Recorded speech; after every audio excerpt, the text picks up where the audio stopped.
Dion predicted Shedeur Sanders would go top 5, and didn't he just get it right? Nailed it. NFL Draft Recap Squad coming up right now. You are talking ball with the NFL Squad, sponsored by Gametime. From the Chiefs to the Bills, Falcons to the 49ers, and everyone else around the NFL, it's the local experts of the Locked On Podcast Network bringing you scoops, breakdowns, and the most comprehensive preview of the upcoming weekend for hard-hitting football with our harder-hitting takes. Buckle up, it's the NFL Squad, and we have a seat for you. No hurt feelings allowed. Squad up. You're part of the NFL Squad. And welcome into this week's NFL Squad episode, post 2025 NFL Draft. Sit back, grab your favorite drink or snack, and join us as we talk about a wild NFL draft experience. We are all part of the Locked On Podcast Network, your team every day. Today's episode brought to you by Gametime. Download the Gametime app, create your account, use the promo code LOCKEDONNFL for $20 off your first purchase. Bone Thugs and Harmony touring. So, you know, if you're in your 40s or 50s, go get that $20 discount. Nice. Or 30s, or 30s. So you can get that hotel because you know you ain't driving home after that concert. You're going to be too tired. You're going to need a nap. Locked On NFL mock draft special was very chalk. Was sometimes boring, right? We can all admit that, right? It was kind of boring, but it was very informed. I think the takes were good. The information was solid as always. The NFL draft, a little bit less boring. I mean, the first trade coming up pretty quick. I think the board really didn't shake up too much from that trade, but you know, first trade coming in pick number 2. So some exciting things, but of course, the most exciting thing all weekend long is the amount of times you heard the name Shedeur Sanders, and it was not for good reasons. We're going to kick off talking about that, but we got plenty of draft conversations coming, all coming from Ross Jackson, Locked On Saints, Cody Rourke, Locked On Broncos, James Yarko, Locked On Bucks, Nick Cattles, Locked On Patriots. Welcome, sir, to your first NFL Squad episode. Thank you, Kevin man. Ostreicher, Locked On Ravens, Aaron Freeman of Locked On Falcons. Of course, I'm David Harrison of Locked On, the best team in the NFL. So, guys, Shedeur Sanders. When did you come back to my show, kick David? off with Nick. James, you're not talking yet. I'm going to kick it off with Nick, actually. So we're going to let the newcomer go first. What were your thoughts as Shedeur Sanders continued to slide? And when did you think the Pats might draft him to replace Drake May? Oh, yeah. Well, first, can I just say T's and P's for Mel Kiper? T's and P's, because I just want to make Oh, sure my gosh. he was able to get through that very challenging time of his life. I don't know what was going on with Mel. My freaking goodness. Like the Shedeur Sanders stuff, what bothered me the most, David, was the fact that I just felt like they were telling one side of the story, which was like, oh, this poor young man, he keeps falling. And I understand the adversity. All right. Falling in the NFL draft is never fun. And I'm sure he was embarrassed, but he wasn't diagnosed with cancer. He wasn't fighting some real life tragedy. He's going to be drafted in the NFL. His dad is Neon Dion. He had his jersey retired at Colorado for no reason whatsoever, other than his dad is Neon. So I didn't feel bad for him that as much as apparently some of the people that were doing the TV felt bad for him. But when you read about it, and I'm sure you guys read a bunch of the stuff, he didn't necessarily win a bunch of people over during the process. I don't think the things that were said before the draft helped him at all, either by him or his dad. And I just thought it was a lack of accountability almost from like the family and him, because they're like, oh my God, we can't believe he's falling. It's like, I think they played a role in it. So the 5th round, I was surprised he fell to the 5th freaking round, but I wasn't surprised that he fell out of the 1st after what had been said about him. Yeah, look, that 5th round check hits a little harder, or less hard, I should say, a little weaker than that 1st round check. And yes, I did make the joke because Deion Sanders did say his son was going to go top 5. So, you know, top 5 rounds of the NFL draft is still top 5. So he's accurate. And you know what? If that 5th round check isn't enough, he can go sell that Rolly and make up, you know, some of that cash. Ross Jackson, Locked On Saints. I want to ask you this because there was a very, very specific part of this conversation that Nick just mentioned, Deion Sanders. How much do you think Deion Sanders influenced this whole thing? Because there was a lot of comparisons throughout the weekend of Archie Manning, New Orleans Saints legend, which is why I'm coming to you, for what he did with his son, Eli Manning, and their whole Chargers, not Chargers saga. So how much do you think that played into it? Yeah, look, I think that's 2 things. I think that, first of all, it's the difference in time in terms of when these couple of different things happened, and the idea of like, oh, I'm going to pull an Eli doesn't play the way that it does now when you're out there talking about it ahead of time versus when you do it in the moment, like what happened with the Mannings. And I think the other side of all this too, that we kind of have to remember is we're in an entirely different landscape in terms of what it is that these players are walking into the NFL with, the experiences that they have, the lives that they live, the money that they've got, all these other things. And there's going to be people around the NFL, for better or for worse, that don't like it, that aren't fans of it, and that aren't going to sit there and hold your hand and aren't going to do all these other things. Not saying that Shedeur Sanders needed his hand held. I thought Shedeur Sanders was one of the best quarterbacks in this year's draft, but I don't think that he was the quarterback that was good enough to be able to overcome all of the other things that were going on. And I think that where the Sanders situation differs is the fact that, if I'm being honest, I don't know how much Deion Sanders helped his son's situation from getting prepared, from getting him ready for what these NFL teams are going to look for, how to play the game, how to interview, how to take everything with gratitude, all these other things. I think those are the things that NFL teams are looking for. And again, like I said, for better or for worse, whether you agree with it or whether you disagree with it, it's the environment of the NFL. And until you've shown up and proven something in this scenario, when you're already not the quarterback that's expected to go at the top of the board, then you're probably going to run into a situation to where you're going to end up doing yourself more detriment than creating benefit for yourself when you come out and kind of do some of these things. Like when you're, as has been reported, blowing off teams because you don't think you're going to be there and that it's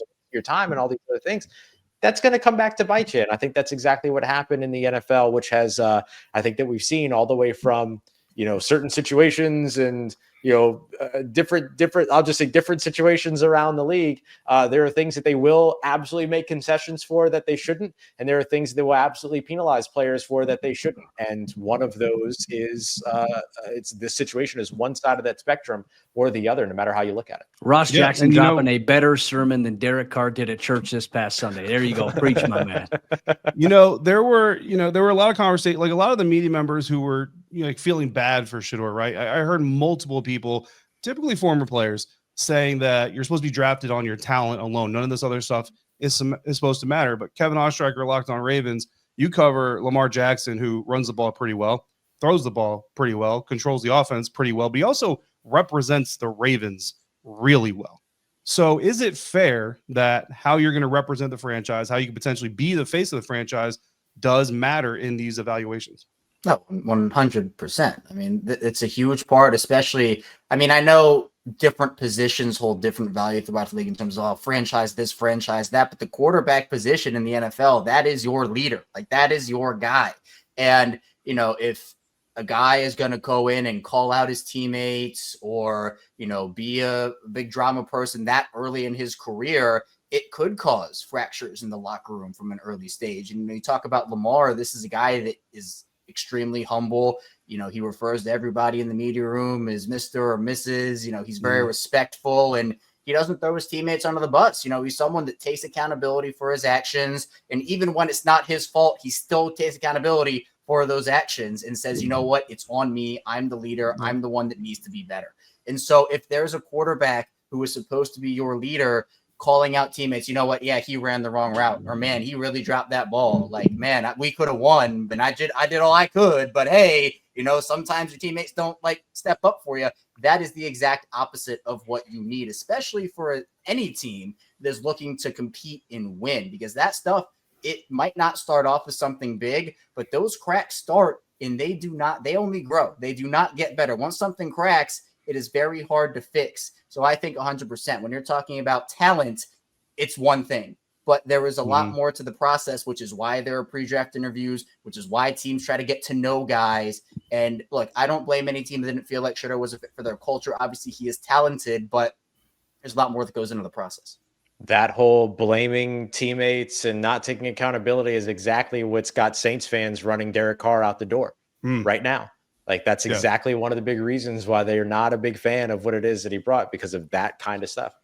Yeah, you can't do that. I'll tell you, during this whole lead up to the NFL draft weekend, you heard that he didn't interview well. You heard this, you heard the arrogant, entitled. Once I heard that there were interviews, at least some interviews, where he was asked about bad tape and blamed his teammates, I was like, oh, brother, you might be in real trouble right now. I want to ask this last question of this segment to Aaron Freeman, a Locked On Falcons. James Yarko, Cody Rourke are going to kick off our conversation of the best draft classes in 2025 this year. But Aaron Freeman, no reason. I'm just kind of picking you at random. Locked On Falcons. Do you feel bad about Shedeur getting all those prank calls at all? Prank calls? What? Shedeur I don't got know if prank you've heard called? of. I don't know if you've heard of it. Oh, Heard okay. of it. I didn't hear prank anything phone calls like that. over the weekend. No, I did not hear. No, of course. Yeah. No, I mean, it sucks because like for Shedeur, because like he was the story of the weekend, and so the prank call, for those of you that are been living under a rock like I have for the last couple of days, coming from the son of the Falcons defensive coordinator, due to the defensive coordinator deciding, like, hey, this iPad I got allegedly, just leave it out for anybody to go and see, my emails and contact information. But I think the prank call thing became a bigger thing than it probably is, because it involves Shedeur Sanders, and that's seemingly kind of what we're getting at. Like, everything around Shedeur Sanders seems to be a big deal, even when it's not. Whether we're talking about his performance on the football field, or his draft status or whatever, and now this prank call situation. So, yeah, man, it sucks, but it is what it is. Like, he's not the first player to get prank called. He won't be the last player to get prank called. It's just, unfortunately for the Ulbrich family, Jeff Ulbrich didn't raise his son smart enough to know that you don't give evidence of your crime. Star 6'9", your prank call. So, listen, I hope Jeff Ulbrich teaches the Falcons defensive, their young core of players, much better than he taught his son. That's what I'll say. Yeah. Cody Rowe, you just mentioned it, right? Listen, I wasn't the perfect kid, okay? I wasn't a saint myself. But you know what? And we didn't have cell phones when I was a teenager, but we did have? We did have cameras, and we actually had like smaller handheld cameras that people took all over the place. And we also had phones to which we would make the occasional prank phone call. But like Cody just said, star 6'9", used to be able to call back the number that called you, but there was also a way to block the number. Star 6'7", baby. I'm not trying to like encourage people out there, but my dad used to tell me there's a smart way to do dumb stuff. You're in college, bro. Be smarter. Like, if I'm the dean of that university, that's what I'm mad about. I'm like, dude, are you serious? Like, you represent this intellectual institution, and this is what you're out here doing. Cody Rourke, James Yarko, Locked On Broncos, Locked On Bucks, and a kickoff our best draft class of 2025 conversation coming up next on this week's NFL Squad, part of the Locked On Podcast Network, your team every day. Today's episode is brought to you in part by Gametime. There is nothing like the atmosphere of an NBA playoff game. Every bucket, every defensive stop, every moment just feels huge. It's electric in the arena. And with Gametime, you can be a part of it without the stress of last-minute ticket hunting. Gametime makes it fast and easy to get your playoff tickets. Even when the demand is sky high, prices on the app actually go down as it gets closer to tip-off time. And their last-minute deals can save you up to 60%. Save 60% off buying last-minute tickets for sports, concerts, comedy, theater, anything you think of, they have on the app. And when you're on the app, toggle in the all-in pricing. You'll get no surprise fees at checkout. So take the guesswork out of buying tickets with Gametime. Download the Gametime app today. Create your account. Use the code LOCKEDONNFL for $20 off your first purchase. Terms apply. Again, create your account. Redeem the code LOCKEDONNFL for $20 off. Download Gametime today. Last-minute tickets. Lowest price guaranteed. Continuing now, this week's Locked On NFL Squad episode, post-2025 NFL Draft, we are reacting to everything that went down on draft weekend, including arguably the most popular, most talked about fifth-round draft pick in history. But now let's get to the overall conversations. And we're going to start with the best draft classes out of the 2025 NFL Draft. And in honor of Jamal Murray, the Denver Nuggets just dropped buckets on the Clippers, making me a little bit of money. Shout out to FanDuel. Cody Rourke, I'm gonna let you kick it off, man. Who is your number one? Who's your favorite draft class of this year? Well, draft class in totality, I mean, like I said, I've only paid attention to Denver's, but I think when we look at first-round picks, I felt like the first round had a lot of value. If you're the Los Angeles Rams, obviously round number 2 is your most exciting starting point. I liked them getting Terrence Ferguson. But let's talk about round 1 picks. I mean, I was shocked by the Broncos pick with Jahdae Barron, but man, that's a great freaking fit to put inside this Broncos defense next to Pat Surtain. I love James Yarko in the Locked On Bucks pick there of Emeka Egbuka. I wanted him in Denver. I thought that's a great addition there with Mike Evans, Chris Godwin, Travis Hunter going to Jacksonville was interesting. I wish Spencer was on this show because I was going to say, what are the Browns doing? Trading out a number 2 where they could have had a chance. Ideally, you could have had Travis Hunter and Shedeur Sanders when it was all said and done. But so many good picks across the board here. The Eagles as well, I hate to give them credit because everyone always hypes up Howie every year. but them getting Jahad Campbell was really good as well.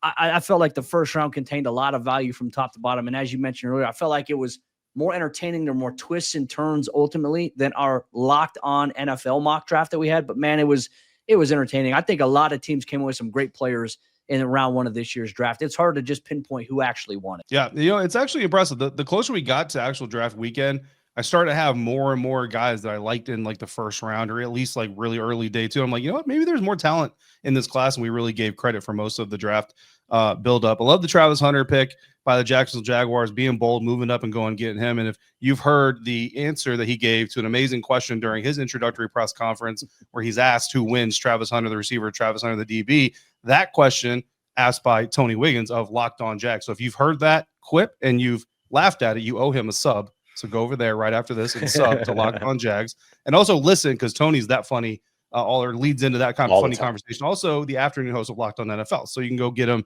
in multiple different places. But enough plugging there. James Yarko, Locked On the Ohio State Buckeyes wide receivers. I love. So behind the curtain here, guys, James Yarko hates Ohio State. Absolutely hates Ohio State. He picked James Pierce Jr., the Tennessee edge rusher, in the mock draft special for the network. And I told him, I don't cover the Bucs anymore, but I still pay attention. I don't like the pick. And he was like, yeah, well, your opinion doesn't matter anymore. I said, okay, touche. So the fact that he didn't get the pick that he made, and he got an Ohio State receiver, love it. James Yarko, your favorite class and why? Beside the Buccaneers, because they had a great draft class. Yes, they did. They got your guy from Ohio State. Yeah, Benjamin Morrison from Notre Dame. You got to love that. Yeah. After the first round. Whatever. And highest drafted players in Buccaneers history from Ohio State and from Notre Dame. Fun fact. But no, Cody and I were talking before the show that, Bucs were expecting defense, and I talked a lot about Jahdae Barrett. And then he was talking about how Broncos were expecting offense. He loved Emeka Egbuka. But no, honestly, I love what the Carolina Panthers did, man. Like, I think they had a really, really good draft. You can see what Dave Canales is trying to do. Not enough people are talking about the Panthers potentially being a problem. If not this year, definitely by next year. But they go out and they get their big receiver. Dave Canales gets his Mike Evans in Ted McMillan, and then you bolster the edge with Scorton and Princely Umanmielen. Another Ohio State guy that I really liked a lot. You got safety Lathan Ransom back there now. And I liked Trevor Etienne more than I think a lot of people did, just because he's not going to be your lead back. He's not going to be, that 1,000-yard guy, but he is going to be that kind of Swiss Army knife that can do a lot of different things for that offense. So I think what Carolina did was pretty special. We might look back on this here in 2 or 3 years and talk about how this was the draft class for Carolina that turned them around and made them contenders for the NFC South. I want to make it clear. I was kind of forced to make a bold prediction on a show a couple weeks ago about the NFC South. My bold prediction was the Panthers were going to win the NFC South this year. So I'm all in on it. And I know the other three NFC South hosts are in here right now, and I'm doubling down. The Panthers are winning the NFC South. We're doing it. Carolina, you know what? Maybe even they'll make the Super Bowl. Who knows? I don't against the Ravens, but I will now. Who We're making enemies tonight.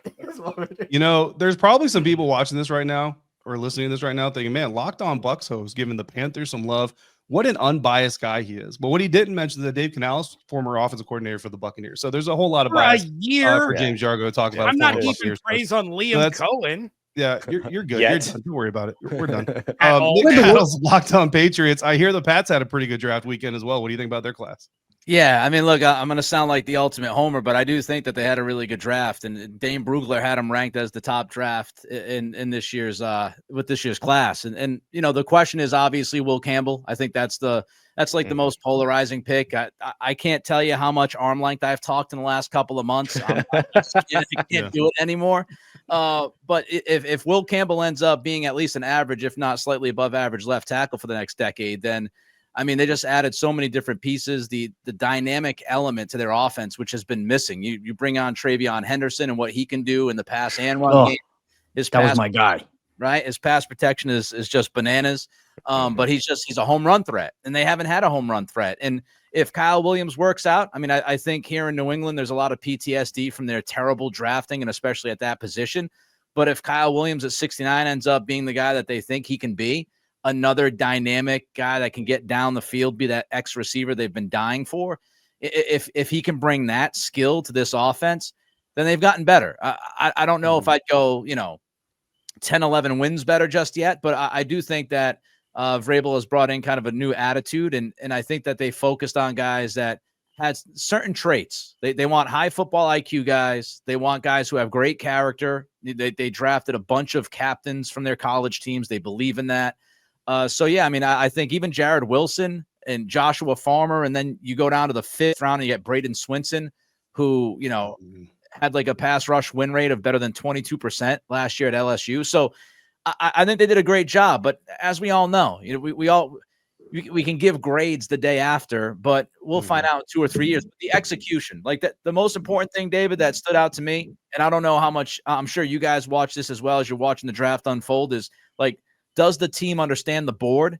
Does the team understand certain runs at positions? Last year, the Patriots didn't do a good job of that, right? They traded out of the spot. Lad McConkey gets picked, and they lost on the left tackle and tackle run in the 2nd round. They tried to get back up into that. They weren't able to. This year, they were ahead on runs. They traded up to 137 for Joshua Farmer, and 3 out of the next 6 picks were defensive tackles. So they were ahead on runs this year. It just felt like they had a really good handle of the board. Yeah, no, got a better handle than Bill Belichick awesome. does right now on his PR. Brother, a lot of those names you just rattled off were guys that I had all over my Commanders, quote unquote big board that I was coveting for them. Trevion Henderson, like at number 29, I would have loved Trevion Henderson even at number 29 to the Washington Commanders. But fortunately, Commanders Patriots joint practices, so at least I'll get to see them and cover them for a couple days, 2 or 3 days. There we go. So that'll be a lot of fun. Kicking off next, we're going to talk about the quarterbacks that went in this year's class, where they went, who has the most chance of success. Before we do that real quick, Cody Rourke likes to throw me on the spot every once in a while, ask me my thoughts on a specific topic. David, your Landon thoughts. McCool is not here because the Dallas Cowboys had one of the best classes this year, and we're out of time, so I'm not going to be able to dive into that. But best quarterback situations coming up next on this week's NFL Squad episode, part of the Locked On Podcast Network, your team every day. Today's episode is brought to you in part by Amazon Fire TV. Did you know that your Fire TV is also an Xbox? Turn any TV into your gaming and entertainment hub with Fire TV Stick 4K devices. No console required. Just grab your paired controller, subscribe or sign in to your Xbox Game Pass Ultimate with EA Play included, and you're ready to go to dive into hundreds of premium titles, including EA Sports College Football 25, Call of Duty, and more. As easily as you stream in your favorite shows, you can be gaming. What if you could jump into your favorite Xbox titles without needing your console in every single room? It's incredibly convenient, and it all comes in 4K as long as you have the appropriate equipment. Head to Amazon.com/Fire TV Locked On to get started. Xbox Game Pass Ultimate subscription and compatible controller required. Available on select devices, including Fire TV Stick 4K 2nd Gen, Fire TV Stick 4K Max 1st and 2nd Gen, and the Fire TV Cube 3rd Gen. Wrapping up this week's NFL Squad episode, post-2025 NFL Draft. The most important position on the field, of course, is the quarterback. So that is how we're going to wrap this thing up. We started with the quarterback. We're going to end with the quarterback. And there's only one person here covering a rookie quarterback this year. That is Ross Jackson of Locked On Saints. Congratulations. Did you trade up in our mock to get Jackson Dart, or were you just going to? I can't remember anymore. I did trade up to get Jackson Dart, and I almost traded up to get Tyler Shuck just to really drive home that I knew where this was going, but I didn't do it. Well, Jackson Dart, a team did trade up to get him. That was the New York Giants. The New Orleans Saints did get Tyler Shuck. That's spelled with a GH for those of you who hate the American English language. 40th pick overall to the New Orleans Saints. Is he the next, I don't know, Archie Manning? Is he the next Drew Brees? Drew Brees wasn't drafted by the Saints, but that's okay. Nope, but he is the next starter for the New Orleans Saints. That's for certain, or at least I'm certain that that's going to be the case. I believe that Derek Carr will be out of New Orleans by the time that this season begins, either because he is literally out of New Orleans or because he undergoes surgery and then isn't able to play in 2025. But in any case, I think Tyler Shuck's going to be the starter for the New Orleans Saints, at least at some point during the 2025 season. Won't be shocked if it's week 1. So what are the Browns? What are the Browns going to give up to get Derek Carr? 6th round pick. Shedeur Sanders. See the Saints. You see the Gabriel. Saints. You see, the Saints traded a 6th-round pick to the New England Patriots this offseason in 2026 to get Devon Godchaux here to New Orleans, get him back to Louisiana. So what the Saints can do is call up the Cleveland Browns and say, hey, if you got a 6th-round pick, you don't have to fight for him on the market with the Indianapolis Colts. Just give that 6th-round pick back and then all good. You know what I mean? So I think that's the play here. Yeah. Perfect. So I thought it was funny. I found this Yahoo Sports. I don't know if we're allowed to shout out other outlets. I found this thing from another outlet. And most of their quarterback takes are listed with a name. There are a couple late rounders, especially that are like written as staff. But the first one that's written as staff is Dillon Gabriel, Cleveland Browns 3rd-round pick, quarterback out of Oregon. And I mean, it basically it kind of highlights the entire weekend, where it just basically slams Gabriel for happening to be the guy that gets drafted by the Browns before they draft Shedeur Sanders. If there's somebody I feel bad about the Shedeur Sanders story, it's actually Dillon Gabriel, because he didn't pick who picked him. He didn't pick other teams to pass over him. And he certainly didn't pick to be the guy taken right before Shedeur Sanders got taken. Yet he's getting a lot of strays here. Kevin Ostreicher, I want to ask you this. When training camp ends, if you have to predict, and you have to because I'm putting you on the spot as an AFC North representative, who is higher on the Browns depth chart? Dillon Gabriel or Shedeur Sanders? I thought you were going to go who's starting. I would have said Joe Flacco with I'm not going to go that far just yet. But if I had to pick which one, I'm going to say it's going to be Dillon Gabriel. And I just think that's because I would hope that Cleveland, and again, maybe I'm hoping for a little too much, but I hope that Cleveland will do the right thing and be fair in the process and not just give it to Shedeur because of all of the coverage. And I think that it's not that Shedeur isn't talented. I'm not trying to say that whatsoever, but I think that Gabriel fits a little more of what they want to do. And I think that he's a little more ready for them right now. Mm-hmm. Now, are they going to win a Super Bowl? I don't know about all that. All right, Kevin, you're going to get the rise out of me you were trying to get from me when you said that the Carolina Panthers are going to win the NFC South. Oh, I wanted it then, but okay, I'll allow it now. That is the worst take I've ever heard you give. That is the worst take I've ever heard you give. Well, then it's the worst take you're going to give too, because you're both dead wrong. Shedeur Sanders is clearly the better quarterback than Dillon Gabriel. What the hell are we doing? I don't care where they were drafted, where they weren't drafted, anything like that. Shedeur Sanders is clearly the better quarterback between those two. Dillon Gabriel's not going to be an NFL quarterback. He's going to be in the UFL in 2 years. He's not even 6 foot. He's like 5'10". He's not going to be above anybody on a depth chart. What are we Ross, doing? He threw the fastest mile per hour at the Senior Bowl. Except no, he didn't. Except no, he definitely did not.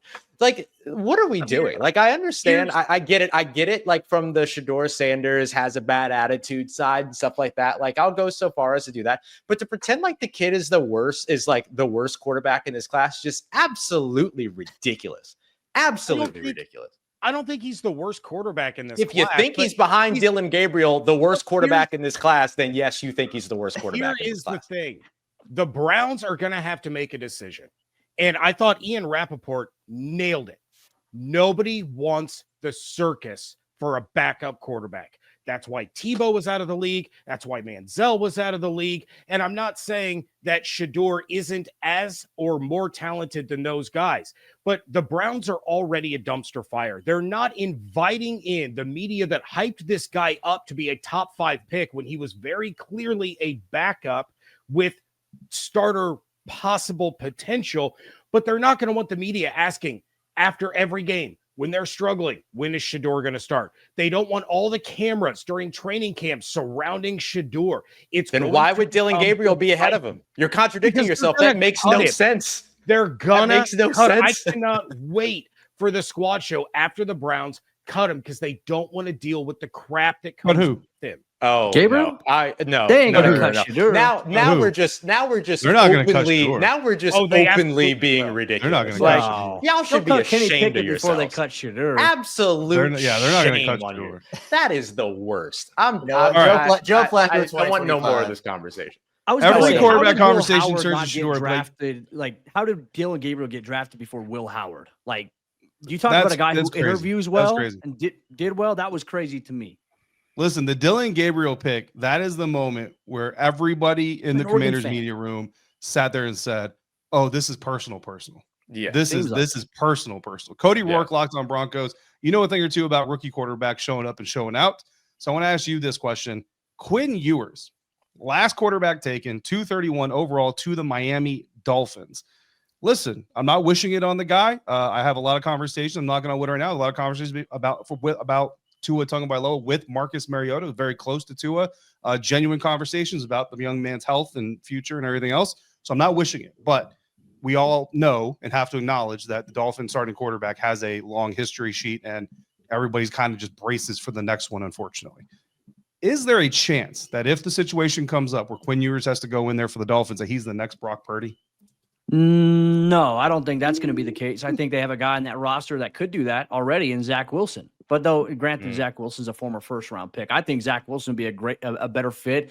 There was a little bit of a running meme that with Quinn Ewers that every pick he didn't get drafted, or every round that passed before he got drafted, another animal died. If you looked at his background, like another animal. That's where we're Didn't at. he have a T-Rex head up there? So he had a dinosaur head. I don't know if that was real or if somebody photoshopped that, but I couldn't help but wonder. I was like, what are we going to see on the next camera here? I don't see that necessarily with Quinn Ewers.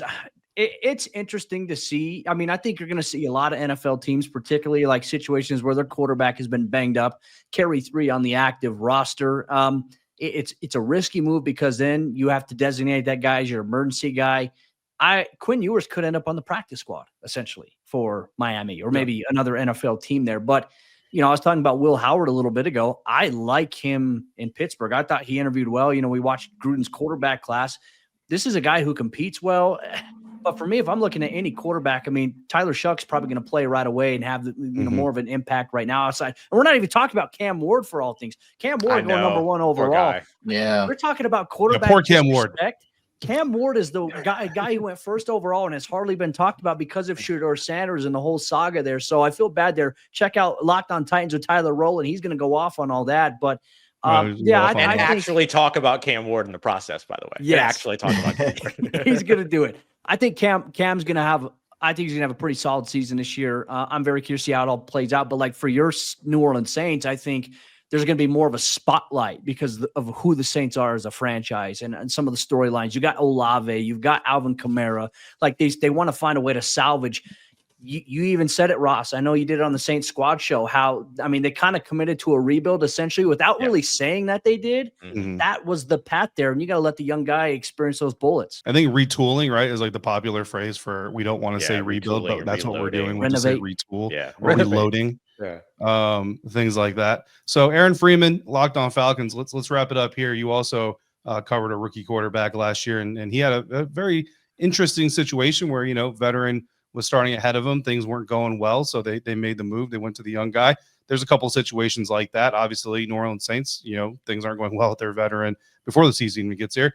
New York Giants, make no mistake about it, if Russell Wilson struggles early on, that staff, they don't have time. So Jackson Dart could get thrown in the fire very quickly. Of course, Cam Ward, by the way, the number 1 overall pick of the NFL draft here in the 33rd minute of this NFL draft squad show, if Cody doesn't cut a lot of stuff out of this. So I'll ask you, if the next offensive rookie of the year is like the last 2 offensive rookies of the year, and it is a quarterback, which do you think it is most likely going to be, and why is it Dylan Gabriel for the Cleveland Browns? I was just going to say it. I was just going to say it. Because all left-handed quarterbacks are elite quarterbacks. That's all I know. So Dylan Gabriel absolutely will be an elite quarterback. Tua, Michael Penix Jr., Dylan Gabriel. It's just going to be the holy trinity of quarterback. No, of course. I do like Dylan Gabriel probably more than the rest of this panel, but he's not going to be the offensive rookie of the year. If we're talking about a quarterback, obviously it's going to be Cam Ward. If anybody from this quarterback class is going to win it, obviously I think Ashton Genty is probably the favorite just because